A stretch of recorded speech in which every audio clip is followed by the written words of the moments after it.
Vamos a iniciar esta clase. Si me acompañan en oración, vamos a abrir y decimos: Señor, Padre bendito, te damos gracias esta mañana por la inmensa misericordia que has concedido a cada uno de nosotros y que nos has regalado de tu gracia, Señor, y que nos has salvado, y que aquí estamos como hijos tuyos y con sed de comentar de tus deseos sobre nuestras vidas, lo que quieres que hagamos día a día para transformarnos y llevamos más a esa resemblanza que quieres recuperar de nosotros, con la que habías diseñado el mundo, y lo que quieres que seamos nosotros tus hijos, cada día sacrificando nuestra carne, cada día contra la voluntad de la carne y más en los frutos del Espíritu, en los deseos tuyos, Señor, cómo quieres que convivamos y cómo quieres que comprendamos esa vida que es una vida nueva y una vida en ti, Señor. Bendito seas. Queremos honrarte y glorificarte. Perdona nuestros pecados. Pon en nosotros el entendimiento necesario y que crezcamos juntos y que esta iglesia vaya de la mano, creciendo y comportándose de mejor manera para gozarnos más de tus bendiciones y exaltarte cada día más en cómo vivimos. Que sea todo esto para tu honra, para tu gloria, y en tu nombre lo pedimos. Amén. Muy bien, en la continuación del capítulo 8 que estamos viendo hoy, vamos a ver lo que está citando el autor. Nos está llevando de la mano. El autor nos ha dicho varias cosas desde esta manera de tratar los conflictos. Desde un principio nos ha dicho tantas cosas. Nos ha dicho primero que los conflictos muchas veces hay que dejarlos pasar cuando no valen la pena. Después nos ha dicho cómo irlos tratando cuando son sencillos, y a veces ir a comentarlos. Y finalmente nos está diciendo cuando realmente tenemos que verlos, nos dice cómo ir cara a cara con la persona. En este capítulo 8, les recuerdo solamente los incisos que hemos visto.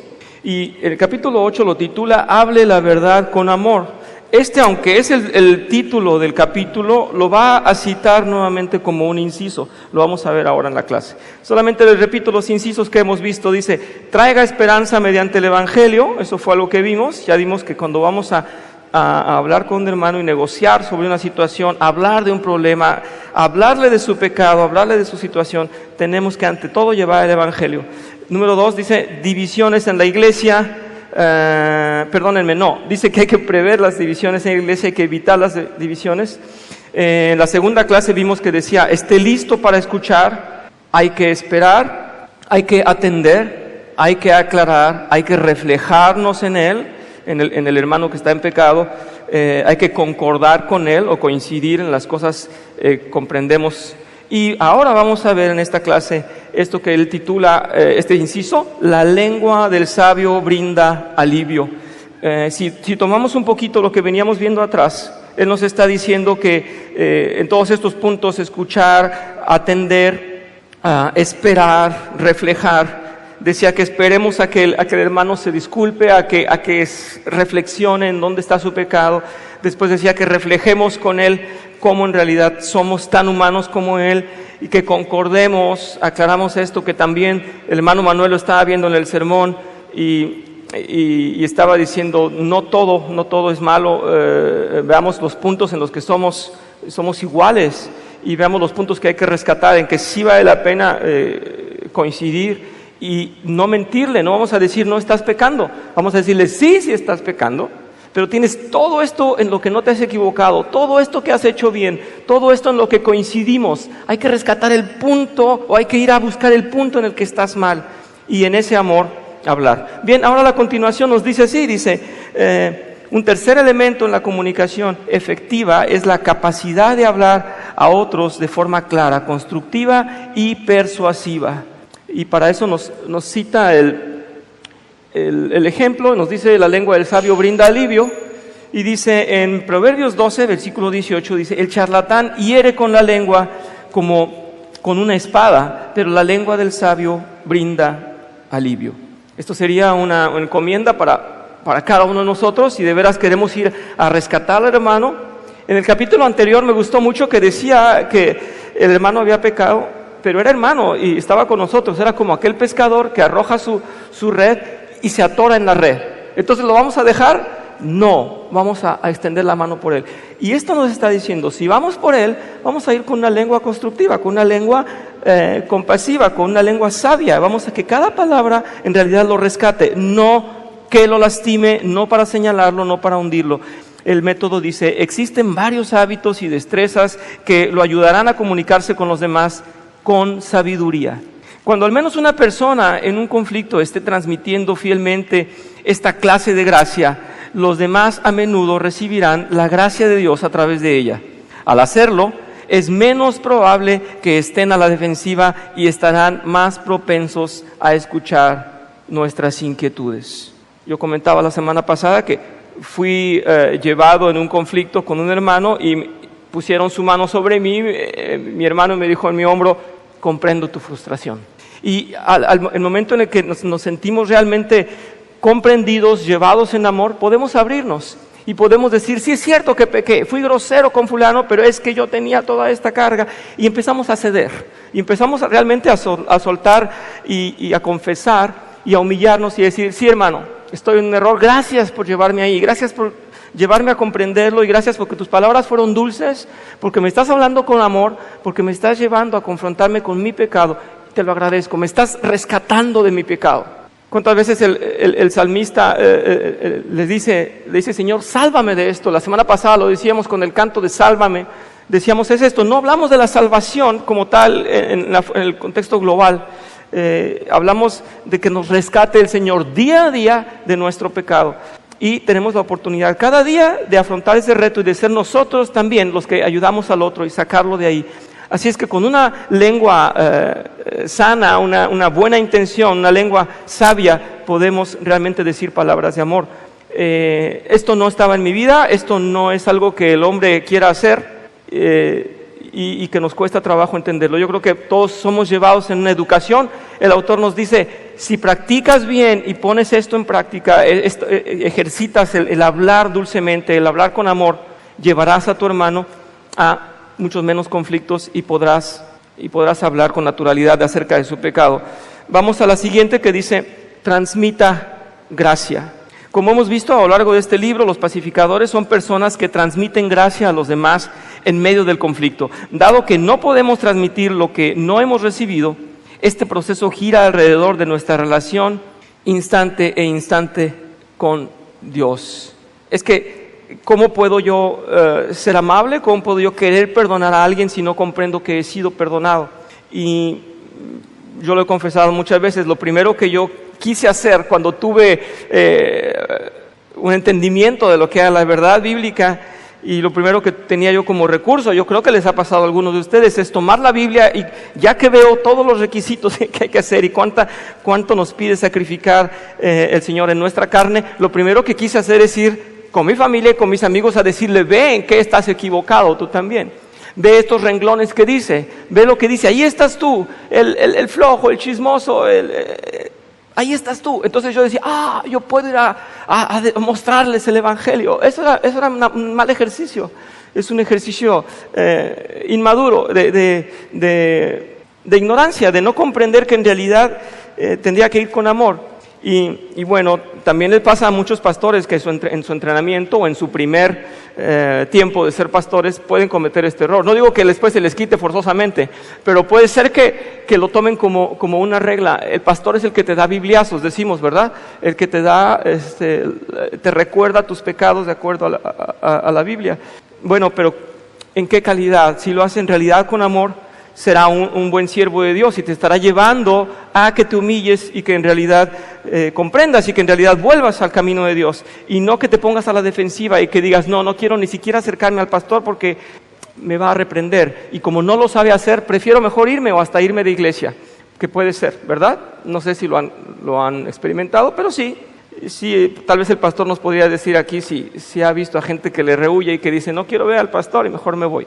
Bueno, no digo que sea por su culpa, digo que hemos visto hermanos que dicen, mejor me voy, para que no me llamen la atención, mejor me voy. En fin, podría ser uno de los casos. Dice el autor, debemos continuar inspirando la gracia de Dios mediante el estudio y la meditación de su palabra, la oración, el agradecimiento por su misericordia y la alegría por nuestra salvación, la adoración, la participación en la cena del Señor y el disfrute de la comunión con otros creyentes. Decía uno de los grandes teólogos, no recuerdo cuál es exactamente su nombre, pero decía que de todas las comisiones, incluso de las actividades litúrgicas, es decir, todo lo que hacemos dentro de la iglesia, en congregación, en el cuerpo de Dios, lo más incómodo era la relación con los demás. Es decir, sí nos gusta preparar la Santa Cena, sí nos gusta preparar las alabanzas, sí queremos preparar un excelente sermón, queremos realizar estudios muy revisados con una sana teología, pero lo que más nos pesa es tener que relacionarnos con los hermanos. Y no sé si lo decía alguien así, tan famoso así como Spurgeon o alguien muy, muy famoso, y decía, es lo que más nos cuesta. Es que podemos encerrarnos y podemos enclaustrarnos como los grandes, Agustín o cualquier gran teólogo, y encerrarnos y escribir líneas y líneas y líneas de lo que hay que hacer, lo que no hay que hacer, cómo hay que enseñar, cuáles son los incisos, cuáles son los pasos, cómo celebremos la Cena del Señor, en qué orden, a qué hora, establecemos un horario, establecemos todo un orden del culto, pero lo peor es enfrentarnos a los hermanos. Y el autor Jerry Cross, que estuvo con nosotros hace algunos años, él decía, el peor momento para un cristiano es dentro de la iglesia, porque tiene que convivir con los demás cristianos, porque ahí es vigilado, es supervisado y tiene que mostrar realmente su amor, no como puede aparentarlo fuera de la iglesia. Eso decía Jerry Cross. Gracias, Lupita. Dice el Señor que lo que hemos recibido de gracia, demos de gracia. Sí. Pero muchas veces el relacionarnos con otros hermanos es complicado, pero siempre hay que decirle al Señor que nos dé gracia delante de todos, porque a veces por el nivel económico o por la manera en que uno vive, no sé, a veces siente cierto rechazo. Pero digo, Señor, pues danos gracia para podernos relacionar, porque a mí sí me cuesta trabajo relacionarme, y no porque a veces me sienta un poco menos, pero pues le digo, Señor, pues tú sabes, todos somos iguales ante tus ojos. Uh-huh. Pero sí muchas veces rehuimos a relacionarnos con otros porque pues sientes tú el rechazo. Luego con la persona cómo te ve, cómo te evade, y mejor, ¿sabes qué? Mejor hasta que el Señor me dé gracia para estar en comunión con los hermanos, con las hermanas. Pero sí, pues el Señor es el que cambia nuestro corazón y nuestra manera de pensar, y con el proceso que llevamos y la enseñanza y el crecimiento de su palabra, pues uno va entendiendo, va también viendo los errores que uno tiene, de que a lo mejor nada más vamos, es como dice un dicho, vemos moros con tranchetes, ¿verdad? Y no es lo que uno piensa, sino que uno mismo se pone barreras muchas veces. Puede ser, sí, claro. Pero pues el Señor con su gracia y con su amor, pues Él nos ha enseñado de que Él es el que da la gracia y el amor para con los demás. Muy bien, sí, es exactamente, gracias Lupita, es exactamente lo que dice el autor del método. Una vez que comprendemos que nos fue dada una aprobación gratis, que fuimos recibidos en gracia, o sea, no nos costó, fue un regalo, fuimos justificados por gracia, fuimos bienvenidos a la familia de Cristo gratis. Y entonces comprendemos que no debemos exigir al otro, que es en realidad en gracia que estamos y que somos hermanos. Esto que dejaste ver un poquito, el que a veces nos ven raro o que no nos sentimos a veces cómodos, yo les cuento, les digo dos cosas muy sinceras. Ha habido personas que son muy populares en la sociedad y que llegan a la iglesia y que entonces extrañan esa popularidad porque los vemos como un hermano más, como un pecador igual que nosotros, como alguien necesitado de gracia, como un hermano que se sienta con nosotros y que le compartimos de la misma manera y no lo distinguimos. Y yo he tenido la experiencia de un par de personas que llegaron con mucha popularidad y diciendo, aquí me van también a aplaudir, y no les aplaudimos porque eran igual que nosotros, entonces simplemente los recibimos con amor, hasta ahí. Pero el mundo les estaba dando mucho más crédito porque estaban bajo la lupa del mundo y no bajo la lupa del Evangelio. Y por el otro lado, ya que si lo quieren tomar como crítica, espero que no me estoy ni riendo de estas personas ni burlando. Por otro lado, yo puedo decir que soy de las personas con mayor dificultad social o de socializar, y me siento igual. O sea, yo pienso que si venimos a los pies de Dios es porque Él quiso, porque Él nos eligió, porque Él nos dio su gracia, porque Él nos seleccionó y porque Él nos está formando en socialización, en realidad como un solo cuerpo. No es por ninguno de nuestros méritos. Así es que si comprendemos eso, dice el autor, vamos realmente a ir inspirados en esa gracia a hablar con nuestro hermano. Y continúa diciendo, al ser llenos de la gracia, podemos entonces esparcirla a otros, confesando nuestras fallas. trayendo esperanza a través del Evangelio, mostrando a otros humildemente sus faltas, perdonándolos como Dios nos perdonó a nosotros y manifestando en nuestras palabras y acciones el fruto del Espíritu Santo. Así es que si nos creemos realmente inmerecedores y privilegiados de tener la gracia de Dios, tenemos que compartirla y comprender que para nuestro hermano también ha sido dado la gracia. Así es que hay igualdad. Y vamos a leer estas dos citas, que es en Gálatas 5, 22 y 23, nos está hablando de amor, alegría, paz, paciencia, amabilidad, bondad, fidelidad, humildad y dominio propio. Y también en Santiago lo está diciendo, dice, en cambio la sabiduría que desciende del cielo es ante todo pura y además pacífica. Pacífica, es importante, es el centro de nuestro método. Dice, bondadosa, dócil, llena de compasión, de buenos frutos, imparcial y sincera. Creo que esto nos está marcando lo que está diciendo el método. Imparcial y sincera. En fin, el fruto de la justicia se siembra en paz para los que hacen la paz. Si no tuviéramos gracia nosotros y si no la comprendemos, nunca vamos a ejercer eso. Insisto, en mis primeros tiempos de la iglesia yo pensaba que había que ir a poner en la cara de los demás las escrituras para que se avergonzaran de su pecado. Y no es así. Es en realidad mostrarle que pese a lo que has sido, el Señor te amó.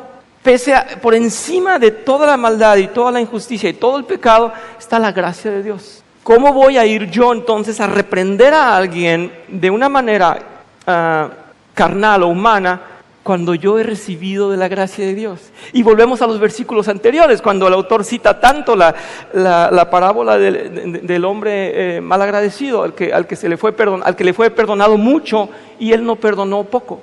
Son los pilares de este método. El autor está diciendo, si no comprendes cuánto te fue perdonado, no puedes ir tú a hablar del pecado del otro, porque vas a ir con una vara en lugar de ir realmente a ponerte a su servicio. No sé si haya comentarios en esto. Vamos al siguiente punto. Y dice, haga juicios benévolos. Esos somos nosotros, ¿verdad? Vemos a alguien que está fallando y decimos, bueno, tiene que tener una lista de justificaciones. No es cierto. Lo primero que decimos, ya sé, es un chismoso. Ya sé. No, con este no voy a meter, es un hipócrita.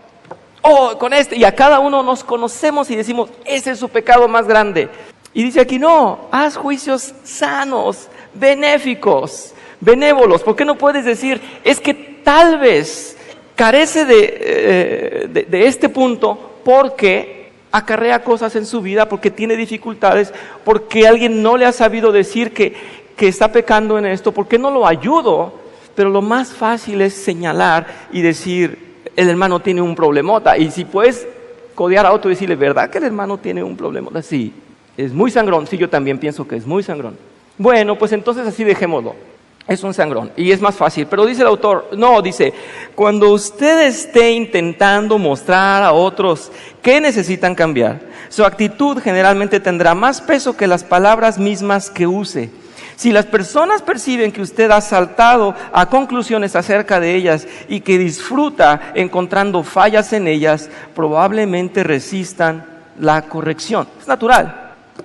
Si por otra parte siente que usted está intentando creer lo mejor de ellas, estarán más inclinadas a escuchar sus preocupaciones. Por lo tanto, pida a Dios que lo ayude a hacer juicios benévolos acerca de otras personas. Y pone ahí, benévolo quiere decir amable.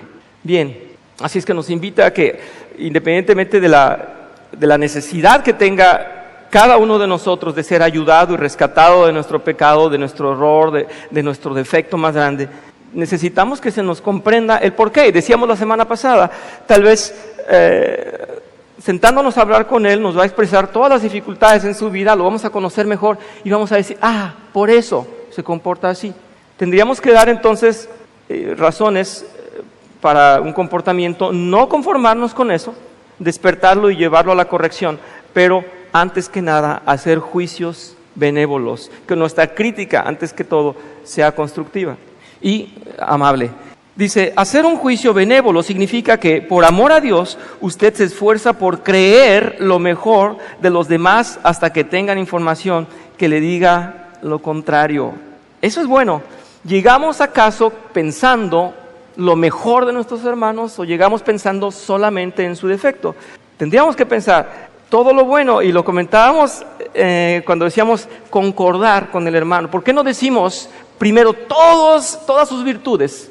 Realmente todas sus virtudes, y decimos, hermano está realmente trabajando en la iglesia, realmente en voluntad de cambiar, realmente en santidad, realmente sacrificando, y tiene un detallito.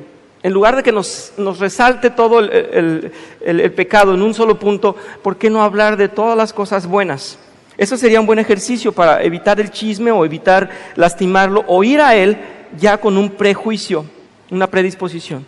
En otras palabras, si usted puede interpretar razonablemente lo que alguien ha dicho o hecho de dos formas posibles, dice, Dios lo llama a abrazar la interpretación positiva por sobre la negativa, o al menos responder por completo, hacer cualquier juicio hasta obtener información concluyente. Les recuerdo que en las cartas pastorales, el apóstol Pablo escribe a Tito y a Timoteo, y una de las cosas que dice, si tienen quejas sobre alguno de las cabezas de la iglesia, sobre alguno de los líderes, no lo creas inmediatamente, no lo creas. Primero pide testigos, primero en realidad compruébalo y después créelo, porque primero ve quién es, ve qué calidad. Y nos decía Manuel la semana pasada en su comentario y en el sermón también, nos decía, recordemos quién es el hermano, es un hijo de Dios. Es un rescatado por Cristo, es un justificado por la sangre de Cristo, es traído a la familia de Cristo, está contigo. Antes de criticarlo y señalar sus puntos débiles, reconoce quién es, merece todo tu respeto. Si Cristo pagó por él, merece tu respeto. Si es parte del reino de Dios y va a estar allá sentado por la eternidad, o allá en el reino de Dios cantándole, adorándole eternamente, merece tu respeto. Si es más alto que los ángeles, merece tu respeto. Es que es tu hermano. Sí, hermana, gracias. Acerca de esto de emitir juicios, cuando yo era joven, que cantaba en coros en la iglesia presbiteriana, también era la encargada de hacer las carpetas de todos los coristas, de todos mis compañeros. Las carpetas. Las carpetas, con todas las partituras. Y entró una muchacha nueva y se me acercó y me dijo, ¿tú eres la que da las carpetas? Sí, yo te la doy. ¿Puedes venir el martes? Se acercó el martes, yo estaba tirada en el suelo organizando las carpetas y me dijo, ¿me das mi carpeta? Sí, se la extendí. Pasó el tiempo, ella me trataba mal y a mí esto me hacía sentir mal. Hasta que un día me dijo, ¿puedo hablar contigo? Pues si quieres, si soy digna de ti. Y me dice, quiero ofrecerte una disculpa, porque yo pensé que eras una grosera, déspota, prepotente, que te sentías mucho, que te vanagloriabas, y con tu trato vi que no, que eras humilde y que a pesar de que estabas cantando en el coro y que tú arreglas la música, físicamente las partituras, vi que eres otra persona y te pido una disculpa. Primero me destrozó y me hizo sentir de lo peor, porque me dijo, tú eres una déspota, una prepotente, una grosera, una altanera. No soy así. Sin embargo, yo creo que el Señor le permitió darse cuenta que no. Después se convirtió en mi mejor amiga, pero la primera aproximación fue muy agresiva. A mí me hizo sentir muy mal y yo pasaba junto de ella y mejor me agachaba. Ya estando cantando en el coro y demás, a mí su presencia me hacía sentir mal. Después recapacité y vi que mi presencia a ella le hacía sentir mal, hasta que se acercó y me dijo, perdóname, porque yo pensé que eras otra persona. Lo que yo saco de aquí es quizá que si alguien nos hace ruido, acerquémonos, no con la actitud con la que se acercó esta muchacha hacia mí, sino orar primero y decir, bueno, ¿qué tiene esta persona que a mí a lo mejor me molesta, pero como bien acaba de afirmar, si somos hijos del Señor, si somos merecedores de su gracia, de su perdón, no sé, me parecería primero orar y después acercarnos a esta persona con la cual queremos aclarar ciertos puntos, ¿no? Digo, esto a mí me hizo sentir muy mal, igual estaba yo joven, a lo mejor algo así ahora no me haría sentir tan mal, pero en aquel momento sí me hizo sentir muy mal, hasta que esta persona se acercó y me pidió perdón por su prejuicio hacia mí. Bien. Un prejuicio, gracias. Quiere decir que si queremos que alguien sea nuestro mejor amigo, no tenemos que llegar en esa primera postura de no. Muy bien, creo que sí comprendimos bien. Algo que es importante, el autor justamente dice eso. Él también no puede dar la receta mágica, él dice ore antes de ir a hablar con la persona y trátelo con la gracia que usted recibió, lo cual no nos es posible y fácilmente. ¿Quién de nosotros pudiera actuar con tanta gracia como el Señor ha actuado con nosotros? No podemos. ¿Quién puede en esa calidad de amor rendirle amor al otro? Pero es una tarea. Sí, por eso es el segundo mandamiento. Entonces hablamos de que realmente sobre todas las cosas tendríamos que amar a Dios y después amar a nuestro prójimo, lo cual se nos hace muy alto. Dice, el amor no se deleita en maldad, sino que se regocija con la verdad. Y en Mateo 7:12 dice, así que en todo traten ustedes a los demás tal y como quieren que ellos los traten a ustedes. De hecho, esto es la ley y los profetas. Es así de alto como lo estábamos mencionando, así de excelso como lo estábamos diciendo. Es la gracia de Dios. En Mateo 22:39 dice, ama a tu prójimo como a ti mismo, y se los está señalando, les está diciendo, este es el segundo mandamiento. Y en esta cita de Santiago dice, hermanos, no hablen mal unos de otros. Si alguien habla mal de su hermano o lo juzga, habla mal de la ley y la juzga. Y si juzgas la ley, ya no eres cumplidor de la ley, sino juez. No hay más que un solo legislador y juez, aquel que puede salvar y destruir. Tú, en cambio, ¿quién eres para juzgar a tu prójimo? Y el método dice, si no toma en cuenta este principio, las personas percibirán a menudo que ya se ha formado una opinión sobre ellas, que es lo que nos estaba hablando la hermana Paula. Ya habían hecho un prejuicio, dice, y que no tiene ningún sentido hablar con usted. Esto ahoga la comunicación. Por otra parte, la comunicación generalmente mejora si usted le da el beneficio de la duda a la persona, ve las cosas de la mejor forma posible e indica que está realmente dispuesto a escuchar su lado de la historia. Realmente, si vamos a conciliar, si vamos a ser pacificadores, debemos comprender las razones del otro y escuchar las dos historias o escuchar la historia de aquel que está en pecado. Bien, decíamos que el autor cita esto nuevamente, hable la verdad con amor, y dice, Dios nos ordena no solo hablar la verdad unos a otros, sino hablarla en amor o con amor. En Efesios 4:15 dice, aún con las personas que nos han agraviado o maltratado. Eso no nos gusta, pero vamos a entender. En Primera de Pedro, a aquellos exiliados, les escribe Pedro y dice, no vuelvan mal por mal, sino insulto por insulto, más bien bendigan, porque para eso fueron llamados, para heredar una bendición. En Lucas también nos mencionan y dice, amen a sus enemigos, hagan bien a quienes los odian, bendigan a quienes los maldicen, oren por quienes los maltratan. Y esto sería clave, si vamos a llamarle la atención a alguien o vamos a traerlo a una paz, a una pacificación, pues habría que orar por ellos y hablarles en amor, como nos dice aquí, considerando que requieren de bendición. No somos nosotros quienes vamos a negar esa bendición, al contrario, tenemos que traerla. Mientras lo apedreaban, Esteban oraba y nos recuerda la muerte de Esteban. Dice, Señor Jesús, decía, recibe mi espíritu. Luego cayó de rodillas y gritó, Señor, no les tomes en cuenta este pecado. Cuando hubo dicho esto, murió. Así es que así de alto debería ser el deseo de bendición. Y si nosotros somos la luz del mundo y la sal de la tierra, ¿con qué vamos a ir? ¿Con bendición o con maldición? ¿Con reproche y con juicio o realmente con misericordia y con amor? Tenemos que ir con misericordia, aún al hermano más cercano. Ese es el propósito. En Romanos 12 también nos dice, bendigan a quienes los persigan, bendigan y no maldigan. En Primera de Corintios, nuevamente el apóstol Pablo está diciendo, con estas manos nos matamos trabajando, si nos maldicen bendecimos, si nos persiguen los soportamos, si nos calumnian los tratamos con gentileza. Se nos considera la escoria de la tierra, la basura del mundo, y así hasta el día de hoy. Bien, así es que nos está hablando del Espíritu, no es la manera en que actuamos con la carne. A mí si me maldicen, yo no puedo bendecir inmediatamente. Si no es obra del Espíritu, no lo puedo hacer. Mi carne dice que proteste, que grite y que le conteste de la misma manera que me contestaron.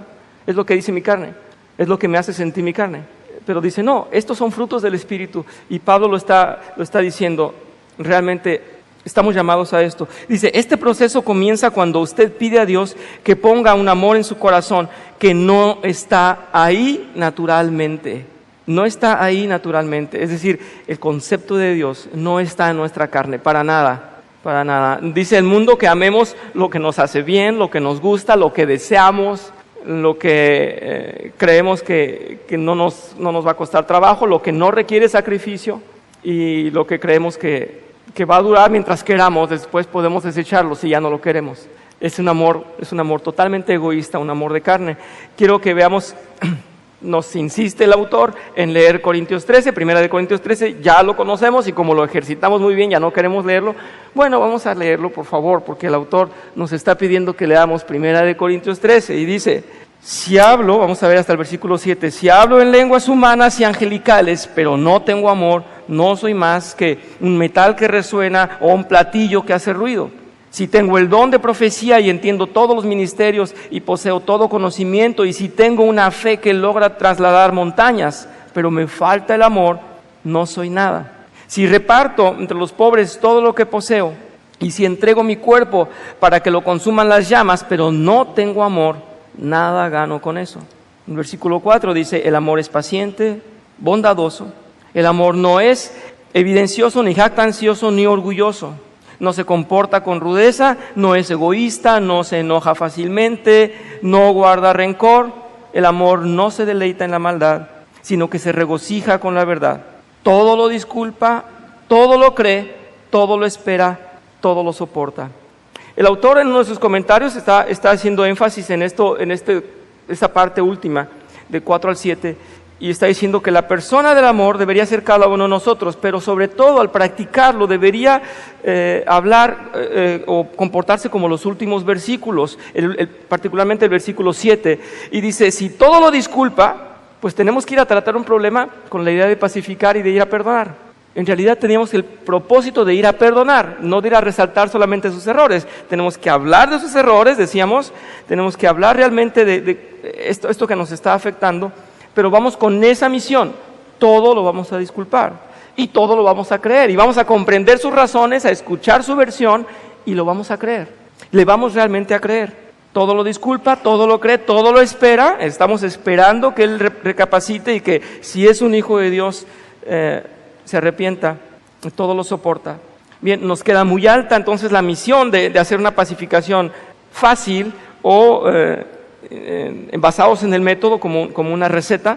Bueno, pues es a practicar, realmente la práctica nos va a llevar a ello y oración. Dice, luego pídale que le dé la capacidad, cuando estemos orando, de comunicar este amor hablando con otros con amabilidad y paciencia y mostrando una preocupación genuina por el bienestar y los intereses de ellos. Entonces es que tenemos que, y en la clase pasada nos decía, no aparten la mirada, no se crucen de brazos, no hagan como que los están oyendo a fuerzas, presten atención. Decía, en realidad, atiendan. Y nos está diciendo en Filipenses, vamos a ver esta cita en Filipenses 2, no hagan nada por egoísmo o vanidad, más bien con humildad consideren a los demás como superiores a ustedes mismos. Cada uno debe velar no solo por sus propios intereses, sino por los intereses de los demás. Así es que esta iglesia debería ser realmente un grupo que representa al cuerpo de Dios y que vemos unos por los otros. Y que es aquí donde solucionamos los problemas, nos apoyamos en los hermanos, nos levantan, nos corrigen, nos fortalecen. ¿No es en Cristo en que nos fortalecemos? Y somos el cuerpo de Cristo. Ese debería ser el punto, que en realidad vamos con el deseo de ver por los intereses del hermano y que no debería haber de egoísmo, es lo que dice aquí. Es lo que está diciendo el apóstol Pablo a Filipenses. Dice, por supuesto hay momentos en que uno debe hablar a otros de una forma firme, aún tajante, especialmente si se ha rehusado a prestar atención a un enfoque amable y persisten en su comportamiento pecaminoso. Aún así, es prudente tomar un enfoque amable primero y ponerse más firme solo si es necesario. Yo sí he visto estas situaciones cuando hemos tenido con los líderes alguna necesidad de reprender a alguien y yo sí he visto que muchas veces no hay arrepentimiento y entonces el diálogo puede escalar hasta que se le tiene que hablar con más energía Y me da terror a mí, porque cuando he vivido eso, pienso que yo puedo estar ahí. Y cada uno de nosotros puede estar ahí tan hundido en nuestro concepto, en nuestro juicio, en nuestras razones, en nuestra justificación, que nos cueste trabajo escuchar y prestar atención y responder humildemente. Pero sí es necesario que alguien nos lleve con firmeza a lo que tenemos que tomar, que es la corrección.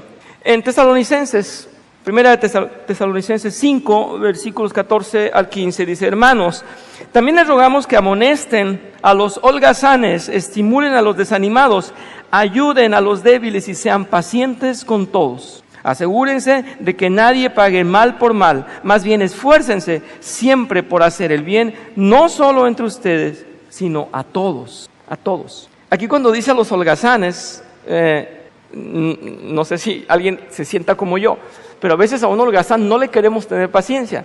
Queremos decirle: levántate, actívate, no seas flojo, y queremos no tener compasión. A mí me sucede, yo lo confieso, porque cuando veo que alguien no quiere y puede, me desespera. Y a veces decimos con los líderes: ¿por qué no se integra fulano a participar? ¿Por qué no viene el hermano de allá? Y queremos ya traerlo, y cómo inyectarle deseo. Y dice: sean pacientes con todos.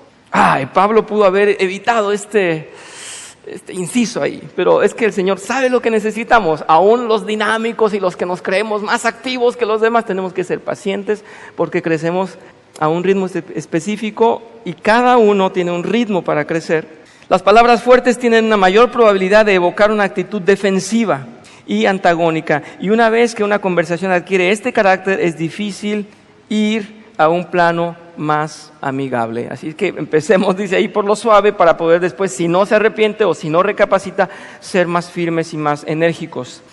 Bien, el punto siguiente dice: hable al lado y no desde arriba. Este es un buen punto a recapacitar. Cuando necesite mostrar a los demás sus fallas, no les hable correspondientemente como si usted no tuviera ninguna falla y ellos fueran inferiores a usted. En cambio, hábleles como si estuviera parado al lado de ellos, al pie de la cruz.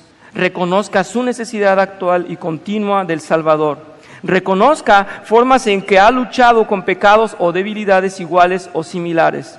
Y dé esperanza, describiendo cómo Dios lo ha perdonado y está actualmente obrando en usted para ayudarlo a cambiar.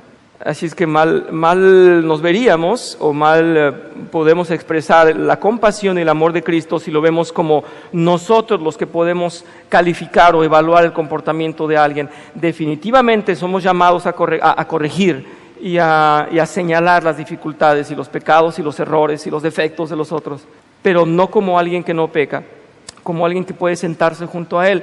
¿Y no les recuerda el sermón pasado?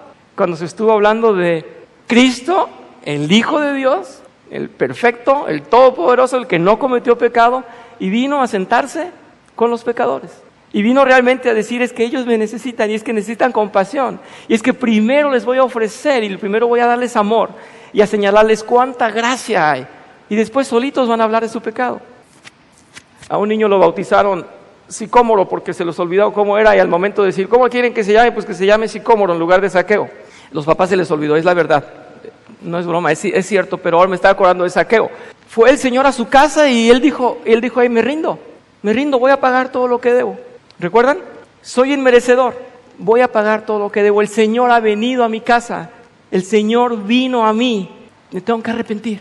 Y el sermón pasado estaba citando esto: ¿cómo puede ir a los pecadores? ¿Cómo puede ir ahí? ¿Cómo puede ensuciarse no que es judío? Tal vez sea un profeta, ¿cómo puede sentarse con ellos? Y es la invitación, así es que el autor no está nada lejos de lo que está diciendo. No podemos ir con la autoridad. El Señor Jesús no dijo: yo soy el que te va a dar la vida, ven y confiésate conmigo. Dijo: mujer, dame agua. ¿Recuerdan? Cuando las personas perciben esta clase de humildad y vínculo común, estarán menos inclinadas a reaccionar ante la corrección con orgullo y defensivamente. Si queremos tener un éxito en esto de la conciliación y de la pacificación, uno de los puntos más altos, y lo que me ha costado a mí más trabajo al estudiar este método, es coincidir en que mi humanidad debe morirse si debo en realidad ser un pacificador. No podemos en humanidad ir a pacificar. porque así está el mundo. El mundo así está, lo vemos, está horrible, está pudriéndose en violencia y en rencor y en deseos de aplastar al otro. Así es que no es nuestra humanidad, debe morirse nuestra humanidad. Vamos al siguiente punto, dice, ayude a los demás a examinar los deseos de sus corazones. Fíjense que de esto hablamos en un primer tiempo, en el capítulo 5, y habíamos visto puntos que pueden llegar a ser un ídolo en nuestras vidas, que pueden ocupar el centro de nuestro corazón, que pueden, aunque son buenas cosas en un principio, pueden realmente estar afectando porque no está Cristo en el centro, no está Dios gobernando nuestras vidas, sino nuestros ídolos. Y nuestros ídolos pueden ser muy bonitos, agradables, pueden ser ídolos buenos, en el sentido de que son cosas positivas. Vamos a ver cómo en un diálogo de reconciliación o de reprensión, cuando se nos está llamando la atención, puede resaltar que tenemos un ídolo muy grande ahí, comiéndonos, pudriendo nuestras vidas, realmente ocasionando conflicto en nuestros corazones. Dice, la causa fundamental de la mayoría de los conflictos yace en deseos de nuestro corazón que se van vuelto tan fuertes que comienza a consumirnos y controlarnos. Estos deseos pueden volverse pequeños dioses o ídolos que dominan nuestros pensamientos, metas y acciones. Tenemos algunos ejemplos ahí. Y dice uno de estos, dice, trabajo duro toda la semana, no merezco un poco de paz y quietud cuando llego a casa. Bueno, claro que sí, pero esto puede convertirse en un ritual y en un ídolo, de tal manera de que eso sea lo principal, que eso sea el centro de mi existencia, que cuando estoy trabajando lo único que quiero es llegar a ese momento de paz y eso llena mi día. Y entonces haré cualquier cosa y podré pecar incluso para poder llegar a tener esto, porque es el centro de mi vida, el momento de mi paz, de mi descanso, y aunque el descanso es necesario, le estaría haciendo un ídolo y no atender ninguna otra cosa en mi familia, porque lo más sagrado es el momento de mi descanso. Ese sería un buen propósito, una buena idea, pero sería un mal ídolo, por muy positivo que sea el descanso. El siguiente dice, solo quiero que los niños se lleven bien y trabajen duro en la escuela. ¿Sí? Así es que cualquier otro defecto que tengan los niños, cualquier otra situación que tengan, y probablemente pueden surgir muchas en las ideas de ustedes, pero no importa con quién se relacionen, no importa qué música escuchen, no importa qué películas vean, no importa cómo se porten en casa, mientras trabajen duro en la escuela, estoy satisfecho y soy un padre feliz. Oye, pero tu hijo no saluda, no importa, es el mejor de su clase. Pero tu hijo es deshonesto y es un manipulador y es un mentiroso. No importa, es el mejor. Y hasta canta. Un día nos dijo un hermano, es que mi hijo fue el campeón del himno nacional. Es el mejor en su escuela porque fue el que cantó mejor el himno nacional. Y el niño era tremendamente insoportable. Pero es el mejor que canta el himno nacional. O sea, ¿cómo puedes decir algo sobre mi hijo si mi ideal está logrado? Si yo estoy realizado en él. No sabes cuántos concursaron. Y él cantó mejor que nadie el himno nacional. Bueno, es una cosa positiva y es una cosa buena que tu hijo cante bien, pero ese no es el centro de su vida y no estás haciendo de él una formación íntegra en Cristo, no lo estás haciendo realmente, formando en una vida cristiana. Dice, me paso horas manejando nuestro presupuesto, una nueva computadora podría ahorrarme horas de trabajo. Bueno, sí, entonces quieres gastarte todo lo que has logrado en una buena computadora. Y entonces está desenfocada tu economía. Estos puntos nos están solamente recordando que cuando lleguemos a tratar un conflicto con alguien, probablemente el hermano nos diga cualquiera de estos puntos y esté abrazado a esos puntos y diga, sí pequé, pero estoy muy feliz porque estoy realizado en todo lo demás, o en esta cosa. Y les voy a comentar, yo recuerdo que había un saxofonista muy bueno en la época que yo estaba estudiando en el conservatorio, y yo me acerqué a él porque yo quería tocar jazz, y todo el mundo decía que era totalmente intratable. Y era curioso porque él salía de su casa, ya saben, bueno, los que son de mi época, salía con discos LP. Y antes tener discos de jazz era muy difícil y él los compraba y traía siempre discos. No sé a dónde los llevaba, como que quería nada más que mostrarlos. Entonces traía su saxofón, sus discos y no cualquiera hablaba con él porque él tenía discos de jazz. Y yo dije, yo quiero tocar jazz. Me dijeron, no te acerques, es insoportable. Y cuando fui a hablar con él, empezamos a tocar algo juntos y me dijo, estudia. Y no importa que te digan que eres un sangrón, un arrogante, no hagas caso a nadie. Mientras toques bien, es lo que más importa. Y ahora me viene a mi mente porque en estos puntos, digo, en realidad estaba descentrado este amigo.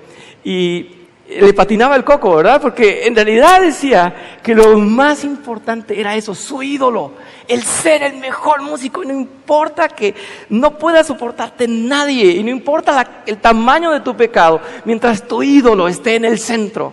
Y tu ídolo puede hacerte pecar. Y cuando vas a hablar con tu hermano y lo quieres rescatar y le dices, hermano, estás pecando, y él puede abrazarse a su ídolo. Sí, pero tengo el mejor carro de toda la iglesia. Pero hermano, estás pecando, sí, pero me va mejor que a todos ustedes. Entonces, tienes un ídolo ahí enfrente. Tienes que decir, hermano, no importa el carro. Hermano, no importa tu estatus. Hermano, nada importa, ni siquiera que tu hijo cante bien el himno nacional. No está centrada tu vida. Sí, alguien me iba a comentar. Gracias, Lupita. Sí, el viernes estábamos viendo con el hermano Manuel la capacitación ministerial y precisamente hablaba del corazón, o sea, los deseos del corazón. Y sabemos que eso no es ni un órgano ni los sentimientos, sino que es algo intangible, pero que nuestros deseos de la carne nos hace actuar de una manera que nuestros ídolos nos ciegan a ver lo que realmente quiere Dios, si realmente lo necesitamos, y nos hace ver que estamos tan ciegos en el pecado, en nuestro ídolo, que podemos hasta llegar a matar por obtener tal o cual cosa. Entonces, el Señor lo que hace, lo que reflexiona es que el Señor cuando nos trae, nos quita ese corazón de piedra y nos pone uno de carne, bueno, simbólicamente.